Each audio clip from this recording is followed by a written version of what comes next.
Before we get to the Week 12 NFL predictions, I want to apologize for the negativity I had in my Week 11 NFL predictions video.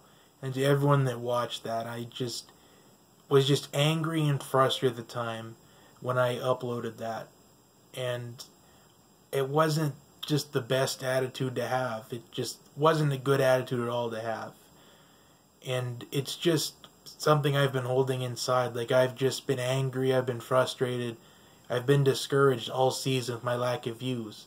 Because throughout these 4 years, I felt like I've improved year by year, but this year I just have seen the views this year compared to last year, and I've just gotten discouraged. Because I felt like I was getting better. I felt like I'm a lot better with these things this year than I was last year.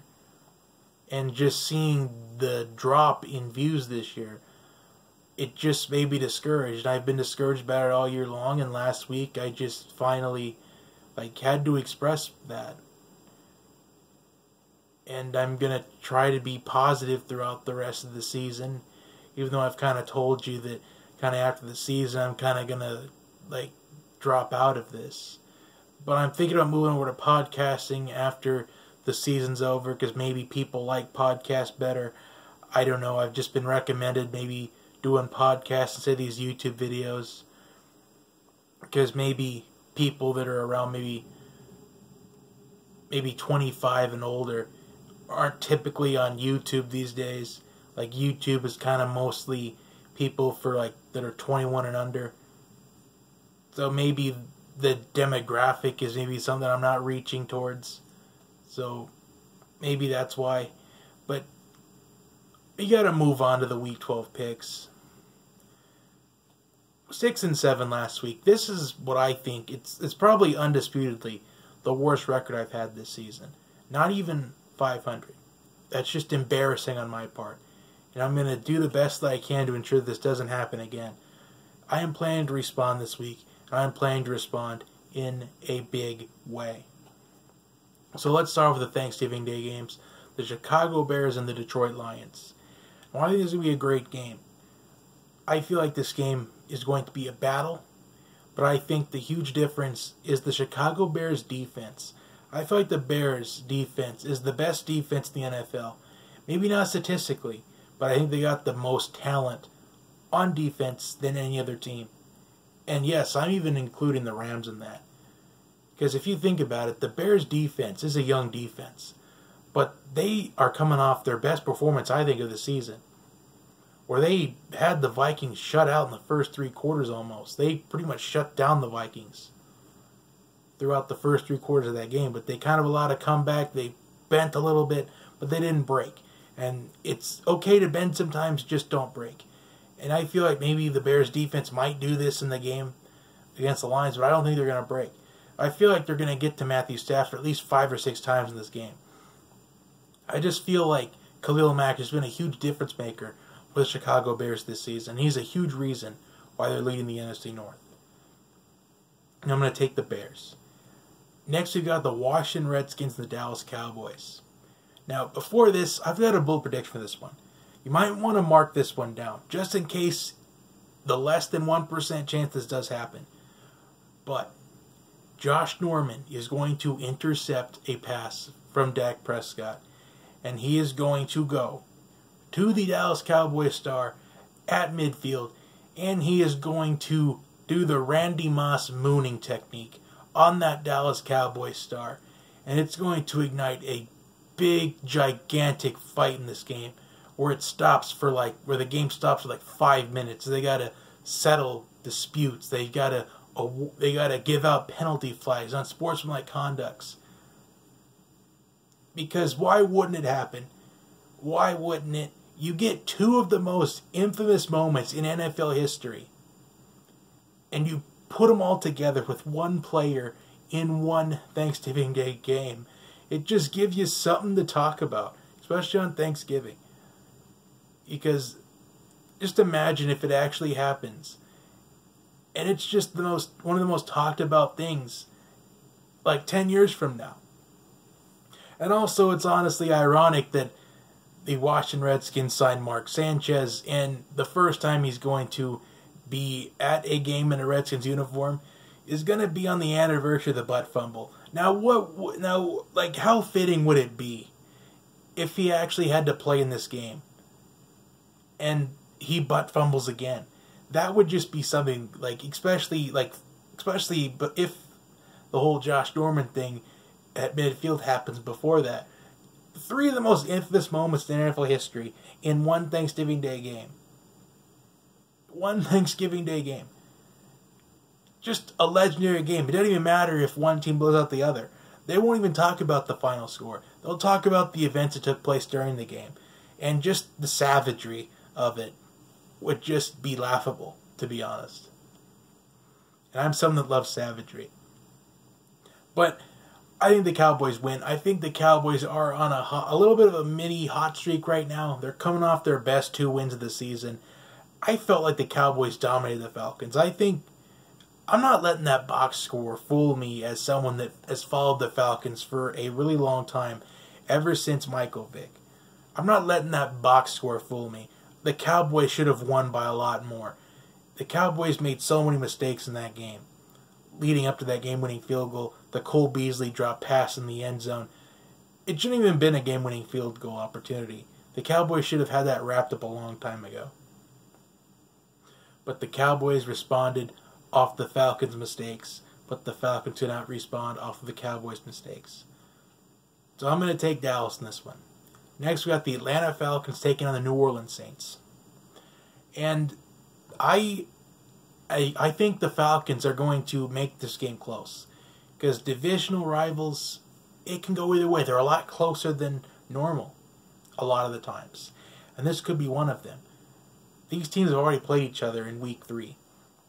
And the Saints' defense, it gave up 48 points to the Buccaneers. But after that, the Saints have won game after game after game. And it's very tough to beat the Saints in New Orleans. I don't think the Falcons win this game whatsoever, but I do think they're going to make it close. In fact, the line in this game is the Falcons right now are a 13-point underdog. Maybe this will increase in points or it could decrease. Maybe it could go down to 12 or 11.5. Maybe it could go up to 14 or 14.5.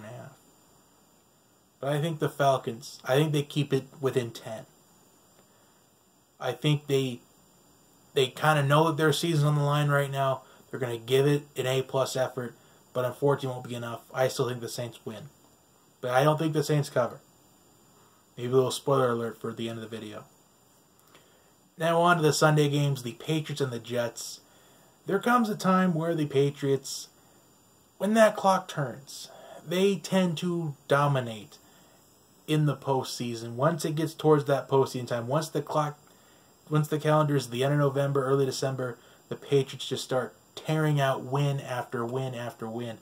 And I think it's going to start here, especially after most likely getting ripped a new one in the bye week after losing to the Titans in embarrassing fashion. Maybe one of the worst losses in the Tom Brady era with the New England Patriots. It's kind of up there in the top 3.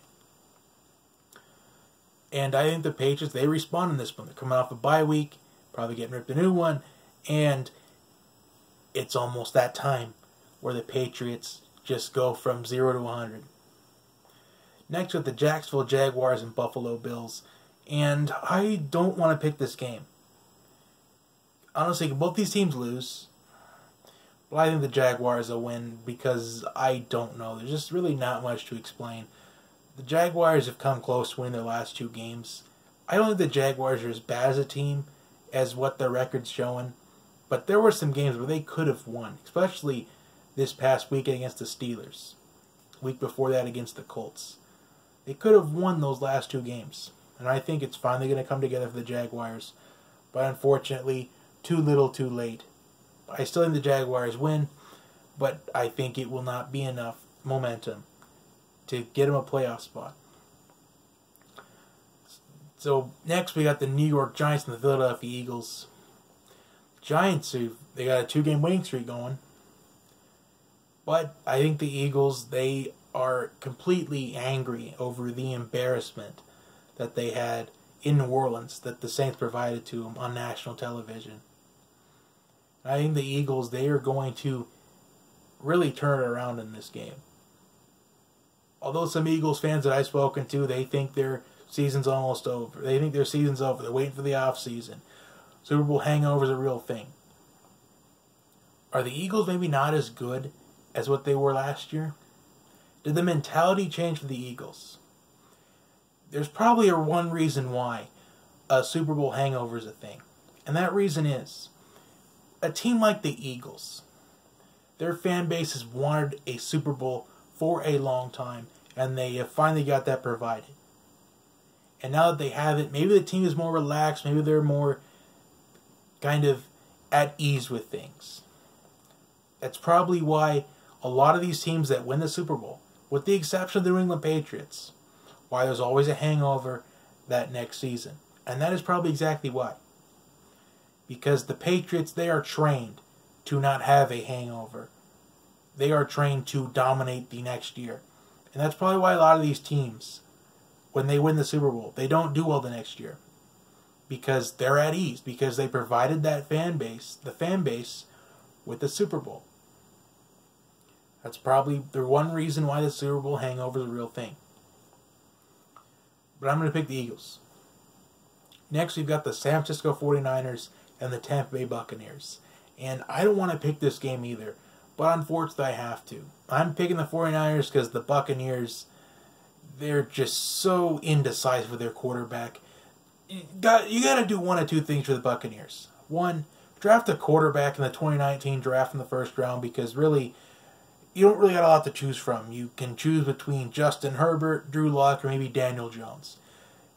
Pick one of those three is your first option. Second option, ask the Raiders for Derek Carr. Give him a first-round draft pick, because really all John Gruden wants to do is take all these first-round picks and have a feast on draft night. That's all he wants to do. And John Gruden is probably even willing to send Derek Carr away for a first-round pick. Because why? Because John Gruden wants to feast on first-round draft picks. We've already seen it with trading Khalil Mack. We've seen with him trading Amari Cooper. Carl Joseph was even on the trade block at the deadline. Even Derek Carr might be on the trade block in the offseason. So do one of two things at the quarterback position. Make the Buccaneers a contender again. Or make them a contender to begin with. Just make the Buccaneers a contender again, because they were once good. They were in a Super Bowl once. But still, I'm picking the 49ers. Hopefully the Buccaneers listen to that advice, but they won't. Next, the Oakland Raiders and Baltimore Ravens. Lamar Jackson got the start last week and got the win. And there were some rumors a couple weeks ago that I saw on the Talkin' and Grubbing channel. Subscribe to that channel as well. I'm going to put the link of that channel in the description down below. But there was some that came out that the Ravens and John Harbaugh are going to part ways mutually at the end of the season. But what if Lamar Jackson, what if he does the same thing that Colin Kaepernick did with the 49ers? Just get the starting job in the almost toward the end of the regular season and just tear off win after win after win, become a phenom, go to the Super Bowl, and lose in heartbreaking fashion. What if that happens? Would John Harbaugh still go? Would he stay? Not only do the Ravens want to probably win for the Gipper mentality, if they've already read reports, if they believe stuff they see on the internet, because arguably maybe you could believe something you see on the internet. But maybe they want to win for the Gipper mentality. Or maybe does John Harbaugh, maybe did he go to Lamar Jackson as probably a saving grace at this point? Because Joe Flacco, I think Joe Flacco's done. I feel like the Joe Flacco era in Baltimore is done, and the Lamar Jackson era, the LJ8 era, has begun in Baltimore. I think it's going to be around for maybe even a couple of years. But I don't think it's going to be for as long as what we think. So could Lamar Jackson being the starting quarterback at this time, because maybe the Ravens could have gone for it a little bit earlier. Was it now, in Week 11, when they made the move to start Lamar Jackson? Is this maybe the last hope for John Harbaugh? And even if so, John Harbaugh, if he can get wins, he could improve his coaching resume. Maybe if one of the college football jobs opens up, like maybe USC, or if Urban Meyer retires, maybe Ohio State. Hint, hint. Maybe it will make the Michigan and Ohio State rivalry even juicier every single year. Harbaugh versus Harbaugh. Hint, hint. But I'm going to pick the Ravens to win. Because the Raiders, I think they should just tank at this point, because there's no way they're getting anywhere. All right. Browns and the Bengals. This is one I kind of don't want to pick either, but I'm going to pick the Bengals because it's kind of a 50-50 game. Seahawks and Panthers, I think this is one of the games of the week. I think this game is going to definitely have a huge impact on the wild card race. Because right now in the NFC South, the Saints are running away with it. But the Panthers need to get some wins, maybe even stay in contention, just in case the Saints maybe in the slight chance they fall back toward the end of the year. But I think the Seahawks are going to win because I think the Seahawks have some momentum, coming off their best win of the season against the Packers on Thursday Night Football. And the Panthers, they've kind of have been inconsistent to me this season. They kind of had the inconsistencies. In games where they could have won handily, they've won it in close. They've won close games. So I don't know what to expect out of the Panthers still. And the Seahawks, I think they've got some momentum. Next, with the Cardinals and the Chargers. I'm going to take the Chargers to recover from their heartbreaking loss against the Broncos last week on a game-winning field goal as time expired.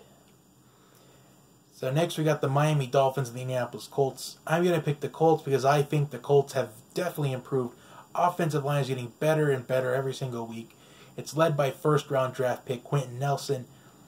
And right now with this offensive line, it's a perfect orchestra right now. I think this Colts offense is gelling. It's a perfect orchestra. Andrew looks a lot more positive than he normally is. I think the Colts continue the little winning streak they've got. I take it in Indianapolis. Next up, the Steelers and the Broncos. Now here's what I find interesting about this game. I find it interesting that the Steelers, they beat the Jaguars last week, but it took the game-winning drive to beat them. And I think in this one, the Broncos are playing for two things. One, they got momentum after beating a divisional rival last week. And two, could this be a game where Vance Joseph saves his head coaching job? The Broncos, I think, are going to put up a fight. However, I think the Steelers, I think it's going to almost be deja vu, except different team. The Steelers win on the final drive, like they've had a couple of times this season. I'm going to take the Steelers in this one, but not by that much. I think the Steelers don't win this game by anything more than 5 points. I think it's going to be that close of a game. I think Denver's defense will be able to keep them in that one as long as they can, but it just won't hold all 60 minutes. Next, we've got the Sunday Night Football game between the Green Bay Packers and the Minnesota Vikings. Now, I think the winner of this game, well, it's a must-win for both teams. I think whoever loses this game is going to be eliminated from the wild card race. Now, these two teams, they had a tie when they played each other in Week 2. No ties no ties on Sunday evening. I think the Vikings win. I feel like the Packers, I really honestly thought the Packers were going to have a winning streak going. They were probably going to beat a team, and then it was going to translate to maybe a 2 or 3 game winning streak. Maybe that might not be the case. Maybe the Packers got a clean house. Maybe Aaron Rodgers got to ask for a trade in the offseason. Because the Packers right now are living and dying off of Aaron Rodgers.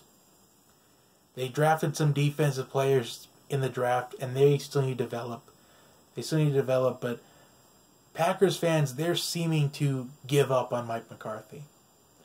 I think this could be the game where it may even be the final straw in the Packers front office, where they make the move to part ways with Mike McCarthy at the end of the season. But I think the Vikings win this one. I think the Vikings get redemption from last week. I think Kirk Cousins gets redemption. Next, we got finally the Monday Night Football game, the Tennessee Titans and the Houston Texans. Now, I don't know what to expect out of the Tennessee Titans. One week, they beat the Patriots. The next week, they get blown out 48-3 by the Colts. The Tennessee Titans are just so inconsistent.